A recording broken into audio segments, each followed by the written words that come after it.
Alors que le monde est en train de faire face à la pandémie du coronavirus, il nous a été recommandé par les autorités du pays de ne pas nous rassembler dans nos églises. C'est la raison pour laquelle, avec le conseil d'administration de la mission du Sénégal, sous le conseil de l'Union du Sahel, nous avons choisi de fermer nos lieux de culte.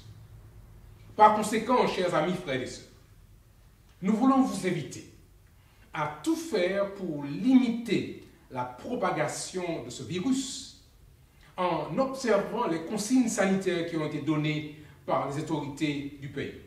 Vous les connaissez, bien sûr, on se laver les mains régulièrement avec de l'eau et du savon ou bien avec un liquide hydroalcoolisé.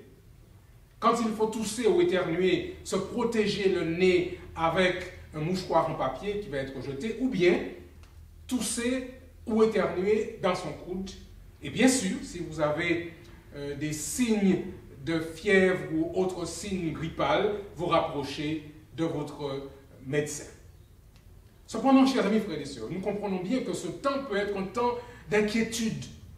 Nous vous invitons, par conséquent, nous-mêmes, à profiter de ce temps pour vaquer à la prière et à l'étude de la parole de Dieu. En effet, nous lisons dans l'Évangile selon Luc au chapitre 21, et au verset 11, ce qui suit. Il y aura de grands tremblements de terre, et en divers lieux des pestes et des famines, et il y aura des phénomènes terribles et de grands signes dans le ciel. Et l'apôtre partage encore ces informations précises. Vous lisez Luc chapitre 21, verset 25 et verset 26.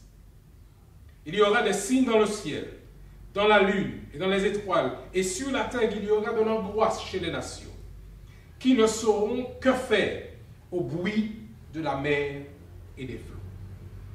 Les hommes rendant l'âme de terreur dans l'attente de ce qui surviendra pour la terre, car les puissances des cieux seront ébranlées. Nous pouvons donc comprendre que certains soient paniqués. Mais la suite du verset est importante et contient pour nous la promesse du Seigneur. Luc chapitre 21 et au verset 27. Alors, on verra le Fils de l'homme venant sur une nuée avec une puissance et une grande gloire.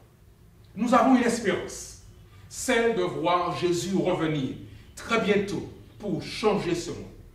Par conséquent, bien-aimés, nous vous invitons à faire confiance à Dieu, à continuer à vous rassembler à la maison pour prier et pour chercher sa présence. Il a promis d'être avec nous tous les jours et jusqu'à la fin du monde. À tous, nous disons bon courage, Maranatha, et que Dieu vous bénisse.